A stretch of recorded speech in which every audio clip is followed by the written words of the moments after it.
ஒரு பாத்திரத்துக்குள்ளே 4-5 ஸ்பூன் வச்சு பாருங்கள், நீங்களே ஷாக் ஆவீங்க. எண்ணெய் குடிக்காமல் பூரி நல்லா புசு புசுன்னு வர்றதுக்கும், நம்ம வீட்டில் நிறைய திங்ஸ் இல்லாமல் இருந்துச்சு அப்படின்னா அதை வச்சு எப்படி நம்ம மேனேஜ் பண்ணிக்கிறது அப்படின்னும் நம்ம டெய்லி லைஃப்பில் தேவைப்படக்கூடிய ரொம்ப ஈஸியான டிப்ஸ் தாங்க சொல்லியிருக்கேன். சொடக்கு போடுற நிமிஷத்தில் 100 பூரி வேணால் கூட சுடலாம். அந்த அளவுக்கு ரொம்ப ஹெல்ப்ஃபுல்லாக இருக்கும். வீடியோவை நீங்கள் ஸ்கிப் பண்ணாமல் ஃபுல்லாக பாருங்கள்.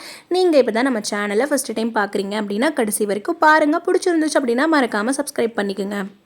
ஃபஸ்ட்டு டிப், நம்ம வீட்டில் குழந்தைங்க சில்ட்ரன்ஸுக்காக இந்த மாதிரி குடல் அப்பளம் அல்லது ஏதோ ஒரு ஸ்நாக்ஸ் ஐட்டம் நம்ம பொரிக்கும் போது நம்மக்கிட்ட வடிகட்டுறதுக்கு வடிகட்டி இல்லை அப்படின்னா நம்ம டேரெக்டாக வந்து தட்டிலேயே அதை போட்டுருவோம். அந்த மாதிரி போடும்போது அதில் இருக்கிற எண்ணெய் அந்த தட்டில் பட்டு அந்த அப்பளத்துலேயுமே வந்து நிறைய இருக்குங்க. இந்த மாதிரி ஆகாமல் ஈஸியாக இதை வடிகட்டுறதுக்கு நம்ம வீட்டில் ஜூஸ் வடிகட்டி இருந்துச்சு அப்படின்னா அதை எடுத்துக்கோங்க.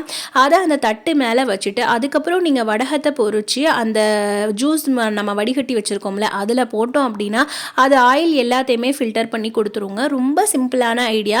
இந்த மாதிரி வடிகட்டி இல்லாத டைமில் நம்ம வந்து இந்த மாதிரி ஜூஸ் வடிகட்டியை கூட நம்ம வந்து ஆயில் வடிகட்டுறதுக்கு யூஸ் பண்ணிக்கலாம். ரொம்ப சிம்பிளான டிப்பு, ரொம்ப ஹெல்ப்ஃபுல்லாக இருக்கும். நம்மக்கிட்ட நிறைய திங்ஸ் இல்லை அப்படின்னா இருக்கிற திங்ஸை வச்சு இந்த மாதிரி கூட நம்ம ஆயிலை ஃபில்டர் பண்ணி எடுத்துக்கலாம். இந்த டிப் உங்களுக்கு பிடிச்சிருந்துச்சு அப்படின்னா மறக்காமல் இந்த வீடியோக்கு ஒரு லைக் கொடுத்துக்குங்க. இப்போ பாருங்கள் ஆயில் எந்த அளவுக்கு ஃபில்டர் ஆகி வந்திருக்குன்னு. நம்ம டைரெக்டாக தட்டில் அப்படியே சேர்த்திருந்தோம் அப்படின்னா அந்த ஆயில் ஃபுல்லாக வந்து அந்த அப்பளத்திலேயே ஒட்டியிருக்கும். நெக்ஸ்ட்டு பொரிச்சு வச்ச அப்பளம் எல்லாத்தையுமே நான் ஒரு கேரி பேக்குள்ளே சேர்த்திருக்கேங்க. நெக்ஸ்ட் இதுக்கு தேவையான மசாலா உங்களுக்கு சேர்த்துக்கலாம். கொஞ்சம் சாட் மசாலா அல்லது மிளகாய் தூள் நீங்கள் என்ன சேர்ப்பீங்களோ அதுக்கு தகுந்த மாதிரி நீங்கள் கொஞ்சமாக சேர்த்துட்டு இந்த கவரை நல்லா இந்த மாதிரி குலுக்கி விடணும். இது எதுக்காக சொல்கிறேன் அப்படின்னா நம்ம அப்பளத்தை என்ன தான் வந்து ஒரு பாத்திரத்தில் வச்சு நம்ம கொஞ்சம் மிளகாய் தூள் போடும்போது அதை நம்ம கண்ணில் படுறதுக்குமே சான்சஸ் இருக்குது. குழந்தைங்க எப்படா இந்த அப்பளம் நம்ம கையில் கொடுப்பாங்கன்னு சொல்லி நம்ம பக்கத்துலேயே நிற்பாங்க. அவங்களுக்குமே கண்ணில் படுறதுக்கு சான்சஸ் இருக்குது. அதனால் ஒரு கேரி பேக்குள்ளே இந்த மாதிரி போட்டுட்டு கொஞ்சமாக உப்பு, மிளகாய் தூள், என்ன மசாலா சேர்ப்பீங்களோ சேர்த்து நல்லா இந்த மாதிரி குலுக்கி விடும்போது எல்லா பக்கமுமே ஸ்ப்ரெட் ஆயிரும். குழந்தைங்களுக்குமே கண்ணில் படாது. இந்த டிப் உங்களுக்கு பிடிச்சிருக்கும்னு நினைக்கிறேன். பிடிச்சிச்சு அப்படின்னா மறக்காமல் லைக் பண்ணிக்கோங்க. நெக்ஸ்ட் டிப்பு, நம்ம வீட்டில் கண்ணாடி பொருட்கள்லாம் ஸ்டோர் பண்ணி வைக்கணும் அப்படின்னா இந்த மாதிரி ட்ரை பண்ணி பாருங்கள். நல்லா சேஃப்டியாகவும் இருக்கும். அல்லது நம்ம ஏதோ ஒரு ஊருக்கு இந்த மாதிரி கண்ணாடி பொருட்கள் கொண்டு போகிறோம் அப்படின்னா நம்மக்கிட்ட இந்த மாதிரி ஏர் கண்டெய்னர் பாக்ஸ், அதாவது நம்ம ஃபுட்டு வாங்கின கண்டெய்னர் பாக்ஸ் இருக்கும்ல, இந்த பாக்ஸ் நல்லா அகலமாக நம்ம வைக்கிற பொருட்களுக்கு தகுந்த மாதிரி பாக்ஸ் இருந்துச்சுன்னா எடுத்துக்கோங்க. நான் இன்றைக்கி இந்த மாதிரி 2 கப்பு வைக்கிறனால இந்த சின்ன பாக்ஸே எனக்கு போதுமான அளவாக இருந்துச்சு. இந்த பாக்ஸுக்குள்ளே நம்ம இந்த கப்பை வச்சு விட்டுட்டு நடுவில் வந்து நான் கர்ச்சீஃப் வச்சுருக்கேன். தேவைப்பட்டுச்சுன்னா நீங்கள் நியூஸ் பேப்பர் கூட சுற்றி வச்சுக்கலாம். இது எதுக்காக நம்ம இப்படி வைக்கிறோம் அப்படின்னா நம்ம ஏதோ ஒரு ஊருக்கு போகிறோம், இந்த மாதிரி பாக்ஸில் வெறும் கப்பை மட்டும் வச்சு எடுத்துகிட்டு போனோம் அப்படின்னா அது சவுண்டு வருங்க. இதே கர்ச்சீஃப்குள்ளே வச்சு இந்த மாதிரி ஆட்டும் போது அது ஒன்றுக்கு ஒன்று உரசாது, உடஞ்சுமே போகாது. இப்போ ரெண்டுக்குமே டிஃப்ரெண்ட் பாருங்கள். கர்ச்சீஃப் வச்சுருக்க பாக்ஸில் சவுண்டு வராது. ஆனால் இந்த நம்ம கர்ச்சீஃப் வைக்காத பாக்ஸில் நல்லாவே சவுண்டு வரும். நம்ம பஸ்லேயோ ட்ரெயின்லேயோ ட்ராவல் பண்ணும்போது அது உரசி உடஞ்சி போகிறது கூட சான்சஸ் இருக்குது. இந்த மாதிரி ட்ரை பண்ணி பாருங்கள். நம்ம பேக் பண்ணி வச்ச பாக்ஸை வந்து நம்மளுடைய பேக்லேயோ அல்லது ஏதோ ஒரு கட்டப்பையிலையோ வச்சு நம்ம சேஃப்டியாக ஊருக்கு எடுத்துகிட்டு போயிடலாம். ரொம்ப சிம்பிளான டிப்பு, கண்டிப்பாக ட்ரை பண்ணி பாருங்கள். சின்ன சின்ன டீ குடிக்கிற கப்பு, சின்ன பவுல் அப்படின்னு இருந்துச்சுன்னா நம்ம இந்த மாதிரி கண்டெய்னரில் வச்சு எடுத்துகிட்டு போகலாங்க. ஆனால் இந்த மாதிரி பெரிய தட்டாக இருக்குது, நம்மக்கிட்ட வந்து நிறைய பெரிய பாக்ஸு இல்லை அப்படின்னா இந்த மாதிரி ட்ரை பண்ணி பாருங்கள். இந்த மாதிரி ஃபைபர் தட்டோ அல்லது கண்ணாடி பிளேட்லாம் நம்ம ஊருக்கு எடுத்துகிட்டு போகிறோம் அப்படின்னா கண்டிப்பாக இந்த டிப்பு உங்களுக்கு ரொம்ப ஹெல்ப்ஃபுல்லாக இருக்கும். நம்ம பேக் பண்ணி வச்சுருக்கிற பேகுக்குள்ளே நிறைய துணியெல்லாம் வச்சுருப்போம். அந்த துணிங்களுக்கு அடியில் வந்து ரெண்டு தட்டாக வந்து அடியில் வச்சு விட்டுறணும். அந்த மாதிரி வச்சு விடும்போது துணிகளுக்குள்ளே தான் இருக்கனால இது உடஞ்சுமே போகாது. நல்லா சேஃப்டியாகவும் இருக்கும். இந்த பேகுக்கு மேலே ஏறி உட்கார்ந்தாலுமே இது உடஞ்சி போகாது. இந்த மாதிரி வச்சு நல்லா கவிழ்த்து துணிங்களுக்கு அடியில் வச்சு விட்டுட்டோம் அப்படின்னா நல்லா சேஃப்டியாக இருக்கும். ரொம்ப சிம்பிளான டிப்பு, ரொம்ப ஹெல்ப்ஃபுல்லாக இருக்கும். கண்டிப்பாக ட்ரை பண்ணி பாருங்கள். லாங் டிரைவ் பண்ணுறீங்க, ஏதோ ஒரு திங்ஸ் வாங்குறீங்க, கண்ணாடி பொருட்கள் பத்திரமா கொண்டு போகணும் அப்படின்னா ஒரே பேகுக்குள்ளே எல்லாத்தையுமே முடிச்சிடணும் அப்படின்னு நினச்சிங்கன்னா கண்டிப்பாக இந்த பேகுக்குள்ளேயே நீங்கள் எல்லாத்தையுமே வச்சிடலாம். நெக்ஸ்ட் இந்த மாதிரி ட்ரேயவும் வந்து நம்ம இந்த மாதிரி துணிங்களுக்கு அடியில் நல்லா இந்த மாதிரி உள்ளே கவிழ்த்து வச்சுட்டோம் அப்படின்னா நல்லா சேஃப்டியாக இருக்குங்க, உடஞ்சுமே போகாது. ரொம்ப சிம்பிள் ஐடியா தான். இந்த டிப் உங்களுக்கு ரொம்ப ஹெல்ப்ஃபுல்லாக இருக்கும். கண்டிப்பாக ட்ரை பண்ணி பாருங்கள். இந்த டிப் உங்களுக்கு பிடிச்சிருந்துச்சு அப்படின்னா மறக்காமல் இந்த டிப்புக்கு ஒரு லைக் கொடுத்துக்குங்க. பாருங்கள், இப்போ நல்லா அழகாக ட்ரே எல்லாம் உள்ளே வச்சு விட்டுட்டு மேலே துணியெல்லாம் வச்சு விட்டுட்டு அந்த தட்டையுமே இந்த மாதிரி வச்சு விட்டுட்டேன். இப்படியும் நீங்கள் எடுத்துகிட்டு போகலாங்க. இன்னொரு மெத்தடும் இருக்கும், அதுவும் நான் உங்களுக்கு சொல்கிறேன். இந்த மாதிரி நான் 2 சுடிதார் எடுத்திருக்கேன். 2 சுடிதாருக்குள்ளே அந்த தட்டை வந்து இந்த மாதிரி 2ஆக பிரித்து வச்சுட்டு நல்லா இந்த மாதிரி ரவுண்டாக சுற்றி வச்சுட்டோம் அப்படின்னா அழகாக இதுவுமே நல்லா சேஃப்டியாக இருக்கும். இது நீங்கள் கட்டப்பைக்குள்ளேயும் வச்சுக்கலாம் அல்லது உங்கள் துணிக்குள்ளேயும் வச்சுக்கலாம். இந்த மெத்தட்லேயும் எடுத்துகிட்டு போகலாம். நல்லா அழகாக ரவுண்டாக இந்த தட்டுங்க எல்லாத்தையுமே இதுக்குள்ளே வச்சுட்டு நல்லா இந்த மாதிரி சுருட்டி வைக்கும்போது என்ன தான் மேலே ஏறி உட்கார்ந்தாலும் இந்த தட்டெல்லாம் உடஞ்சி போகாது. நல்லா சேஃப்டியாகவும் இருக்கும். கண்டிப்பாக இந்த டிப் உங்களுக்கு ஹெல்ப்ஃபுல்லாக இருக்குங்க. கண்டிப்பாக ட்ரை பண்ணி பாருங்கள். பிடிச்சிருந்துச்சு அப்படின்னா மறக்காமல் லைக் பண்ணி ரொம்ப ஈஸியான மெத்தடில் இந்த மாதிரி ஃபைபர் பொருட்கள் கண்ணாடி பொருட்கள்லாம் நம்ம சேஃப்டியாக எடுத்துகிட்டு போகலாம். நம்மளுடைய பேகுக்குள்ளேயே வச்சுக்கலாம். இதுக்குன்னு தனியாக ஸ்பேஸ் ஒதுக்கி தனியாக ஒரு பேகு போடணுன்ட்டு அவசியம் இல்லை. இந்த டிப்பும் பிடிச்சிருக்கும். கண்டிப்பாக ட்ரை பண்ணி பாருங்கள். நெக்ஸ்ட் டிப்பு 50 பூரியாக இருந்தாலும் சொடக்க போடுற நிமிஷத்தில் நம்ம சுட்டி எடுத்துடலாம். அதை தேய்ச்சுமே எடுத்துடலாம். ரொம்ப ஈஸியான மெத்தடு. இந்த மாதிரி செய்கிறனால மார்னிங் டைமில் நம்ம வேலைகள் எல்லாமே சுலபமாக முடிஞ்சிடும்.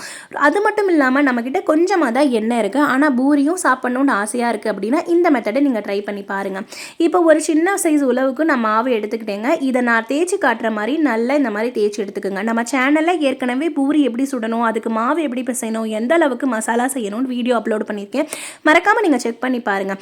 இன்றைக்கி நான் வெறும் சப்பாத்தி மாவு மட்டும்தாங்க போட்டு நல்லா கொஞ்சம் கெட்டியாக பிசைஞ்சு வச்சுருக்கேன். ரொம்ப லூஸாக இருந்துச்சு அப்படின்னா எண்ணெய் குடிக்க ஆரம்பிச்சிடும். பூரி சுடுறோம் அப்படின்னாலே வந்து கொஞ்சம் மாவு கெட்டி பதமாக இருக்கணும். அப்போ தான் வந்து பூரியில் எண்ணெய் குடிக்காமல் வரும். இப்போ மாவு நல்லா நீளமாக நான் தேய்ச்சி எடுத்துக்கிட்டேன். இப்போ ஒரு சின்ன பிளாஸ்டிக் கண்டெய்னருடைய மூடி எடுத்திருக்கேன். அந்த மூடியை வச்சு நம்ம இந்த மாதிரி கட் பண்ணும்போது ஒரு மாவுலேயே நம்ம வந்து 3 பூரி வந்து தேய்ச்சி எடுத்தாச்சுங்க. ரொம்ப சிம்பிள் மெத்தட் தான். ஒவ்வொரு உருண்டையாக நம்ம தேய்ச்சி போடும்போது ஒரு இடத்துல மொத்தமாகவும் ஒரு இடத்துல சன்னமாகவும் இருக்கும். நீங்கள் மொத்தமாக இந்த மாதிரி பூரி மாவை ஒரு 4-5 உருண்டைகள் செஞ்சு வச்சுட்டு நல்லா நீளமாக இந்த மாதிரி தேய்ச்சிட்டு உங்களுக்கு எந்த சைஸ் அளவுக்கு பூரி வேணுமோ அந்த சைஸ் அளவுக்கு ஒரு கண்டெய்னர் வச்சு நீங்கள் இந்த மாதிரி கட் பண்ணி எடுக்கும்போது நல்லா அழகாக ரவுண்ட் ஷேப்பில் பூரி வரும். அது மட்டும் இல்லாமல் எல்லா பூரியுமே உப்பி வரும். ஒரு சில பூரி அமுங்கி போய் ஒரு சில பூரி வந்து உப்புன்னு வராமல் இருக்கும்ல, அந்த மாதிரி வராமல் எல்லாமே வந்து நல்லா புஸ்ஸுன்னு உப்பி வரும். மாவு எல்லாத்தையுமே ஈக்குவலாக இந்த நம்ம தேய்ச்சி போடுறனால பூரி எல்லாமே நல்லா குண்டாக உப்பி வரும். கண்டிப்பாக ட்ரை பண்ணி பாருங்கள். ரொம்ப சிம்பிள் மெத்தடு. சொடக்கு போடுற நிமிஷத்தில் 50 பூரியாக இருந்தாலும் இந்த மெத்தடில் நம்ம சுட்டி எடுத்துடலாம். நெக்ஸ்ட்டு வந்து என்கிட்ட எண்ணெய் கொஞ்சமாக தான் இருந்துச்சு. அதை வந்து இந்த மாதிரி நல்லா குழியாக இருக்க ஒரு ஆப்ப கடாயில் வந்து நான் எண்ணெயை சேர்த்துக்கிட்டேன். எண்ணெய் நல்லா ஹீட் ஆனதுமே பூரியை இந்த மாதிரி போட்டு லைட்டாக மேலே ப்ரெஸ் பண்ணி விட்டாலே போதுங்க. நல்லா அழகாக பூரி உப்பி வரும். எண்ணெயும் குடிக்காமல் வரும். பூரி சுடுறதுக்கு லிட்டர் கணக்காக எண்ணெய் கூட தேவையில்லைங்க. கொஞ்சம் எண்ணெய் இருந்தாலும் அதை நல்லா குழியாக இருக்கிற பாத்திரத்தில் ஊற்றி நம்ம சுடும்போது நமக்கு பூரி நல்லா கிறிஸ்பியாகவும் வரும். எண்ணெய் குடிக்காமலே இருக்கும். மேக்ஸிமம் பூரி சுடுறோம் அப்படின்னாலே நல்லா குழியாக இருக்க பாத்திரத்தில் சுட்டோம் அப்படின்னா அது நல்லா எண்ணெய் வந்து ஒரே பக்கமாக நிற்கும். அதனால் நமக்கு பூரி வந்து நல்ல புஸ்ஸுன்னு உப்பி வரும். இப்போ வந்து பூரி நான் ஒரு பூரி சுட்டி எடுத்துகிட்டேன். எந்த அளவுக்கு நல்லா அழகாக உப்பி வந்திருக்குன்னு பாருங்கள். இதே மாதிரி நெக்ஸ்ட்டு பூரியும் காட்டுறேன். எல்லா பூரியுமே உங்களுக்கு நல்லா புஸ்ஸுன்னு உப்பி தாங்க வரும். கொஞ்சம் கூட அமுங்கியே வராது. நம்ம எல்லா மாவையும் இந்த மாதிரி தேய்ச்சிட்டு ஒரே ஷேஃபில் வச்சு நம்ம கட் பண்ணி எடுக்கிறனால நம்ம பூரிகள் எதுவுமே அமுங்கி வராது. நிறைய பேருக்கு பூரி சுட்டோன்னா நமக்கு புஸ்ஸுன்னு வரமாட்டேங்குது, அமுங்கி போயிடுதுன்னு நினைப்பாங்க. அவங்க இந்த மெத்தடில் ட்ரை பண்ணிங்க அப்படின்னா பூரி எல்லாம் புஸ்ஸுன்னு உப்பி வரும். ரொம்ப சிம்பிள் மெத்தடு. கண்டிப்பாக ஹெல்ப்ஃபுல்லாக இருக்கும். இந்த டிப் உங்களுக்கு பிடிச்சிருந்துச்சு அப்படின்னா மறக்காமல் லைக் பண்ணிக்கோங்க. நெக்ஸ்ட் டிப்பு, நம்ம வீட்டில் பூரி வடிகட்டுறதுக்கு வடிகட்டி இல்லை அப்படின்னா நம்ம இந்த மாதிரி பாத்திரத்தில் சேர்ப்போம். இந்த பூரி இந்த மாதிரி சேர்க்கும் போது என்ன ஆகும் அப்படின்னா அந்த எண்ணெய் எல்லாமே வந்து பூரியிலேயே இருக்கும். ஆயில் எல்லாம் வடிகட்டுறதுக்கு நம்ம கிட்ட வடிகட்டி எதுவும் இல்லை அப்படின்னா இந்த ஒரு டிப் உங்களுக்கு ரொம்ப ஹெல்ப்ஃபுல்லாக இருக்குங்க. இந்த மாதிரி எண்ணெய் நம்ம பூரி சுட்டு அதுக்கு மேலே போடும்போது அடியில் இருக்க பூரிகள் எல்லாமே வந்து எண்ணெய் கோத்து போயிருக்கும். அதை நம்ம சாப்பிடும்போது நமக்கு நெஞ்செரிச்சல் அல்லது ஒரே மயக்கம், தலை சுத்தல் அந்த மாதிரி வரும்.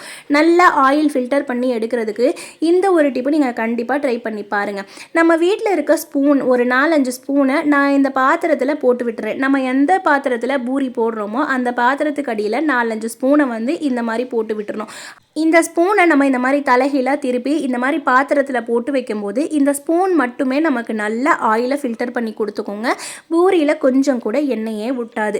ரொம்ப சிம்பிள் மெத்தடு. உங்ககிட்ட வடிகட்டி இல்லை அப்படிங்கிற டைமில் இந்த மாதிரி ஸ்பூனை வச்சு கூட நீங்கள் வந்து பூரியெல்லாம் வடிகட்டி எடுத்துக்கலாம். உங்ககிட்ட ஜூஸ் வடிகட்டி இருந்துச்சுன்னா யூஸ் பண்ணிக்கலாம். ஆனால் ஒவ்வொரு பூரிகளுக்குமே வடிகட்டி நம்ம எடுத்து வைக்கிறதுக்கு நமக்கு டைம் ஆகும். அது ஸ்நாக்ஸுக்கு வேணால் நீங்கள் ஜூஸ் வடிகட்டி யூஸ் பண்ணிக்கலாம். நிறைய குவான்டிட்டியில் பூரி சுடும்போது நம்ம பாட்டுக்கு இந்த ஸ்பூனுக்கு மேலே நம்ம இந்த பூரியை போட்டுகிட்டே வரும்போது அழகாக ஆயில் எல்லாம் அடியில் ஃபில்டர் ஆயிருங்க. பூரியில் ஒரு சொட்டு எண்ணெய் கூட இருக்காது. இப்போ நான் நல்லா நிறைய பூரி எல்லாமே சுட்டுட்டேன். எல்லா பூரியுமே வந்து புசு புசுன்னு வந்திருக்கு. நம்ம நல்லா அழகாக ரவுண்ட் ஷேப் வச்சு அது கட் பண்ணனால ஒரு பூரி கூட அமுங்கியே வரலைங்க. கண்டிப்பாக நீங்கள் இந்த டிப்பை ட்ரை பண்ணி பாருங்கள். ரொம்ப யூஸ்ஃபுல்லாக இருக்கும். ரொம்ப சிம்பிள் மெத்தடு கூட. கட்டி இல்லைன்னு கவலைப்பட தேவையில்லைங்க. 4-5 ஸ்பூன் மட்டும் இருந்தால் போதும். அழகாக ஆயில் எல்லாத்தையுமே ஃபில்டர் பண்ணி எடுத்துரும். இப்போ பூரி எல்லாத்தையுமே எடுத்துகிட்டு ஸ்பூனுக்கு அடியில் பாருங்கள், கொஞ்சம் கூட எண்ணெயே இல்லை. எதனால் அப்படின்னா நம்ம நல்லா மாவு நல்லா கெட்டியாக பிசைஞ்சனால எண்ணெயுமே இல்லை. அது மட்டும் இல்லாமல் பூரி போட்டதுக்கப்புறம் நம்ம குத்தி விட்டுக்கிட்டே இருந்தோம்னா அதில் ஆயில் நிறைய ஃபில் ஆகிரும். அதனால் நமக்கு வந்து நிறைய பூரியில் எண்ணெய் குடித்த மாதிரி ஆயிரும். நான் சொல்கிற மெத்தடில் ட்ரை பண்ணி பாருங்கள். நல்லா புசு புசுன்னு பூரி வரும். எண்ணெய் நல்லா ஹீட் ஆனதுமே பூரியை போட்டு விட்டுட்டு லைட்டாக மேலே கரண்டி வச்சு ப்ரெஸ் பண்ணால் மட்டும் போதுங்க. நல்லா நடுவில் வச்சு குத்தி விடக்கூடாது. லைட்டாக தான் இந்த மாதிரி ப்ரெஸ் பண்ணணும். அப்போ தான் நல்லா புஷ்ஷுன்னு உப்பி வரும். உங்களுக்கு பூரி ஓட்டையாயிடுச்சு அப்படின்னாலே வந்து அதில் நிறைய எண்ணெய் குடிக்க ஆரம்பிச்சிடும். இந்த டிப்பு உங்களுக்கு ரொம்ப ஹெல்ப்ஃபுல்லாக இருக்கும். நான் சொன்ன டிப்பில் எந்த டிப் உங்களுக்கு பிடிச்சிருக்குன்னு சொல்லி கமெண்ட் பண்ணுங்கள். நம்ம சேனல் பிடிச்சிருந்துச்சு அப்படின்னா மறக்காமல் சப்ஸ்கிரைப் பண்ணி நிறைய பேர் கூட இந்த வீடியோவை ஷேர் பண்ணிக்கோங்க. இதே மாதிரி டிப்ஸ் அல்லது ஒரு லாகில் உங்களை மீட் பண்ணுறேன். அது வரைக்கும் bye friends. Thank you for watching.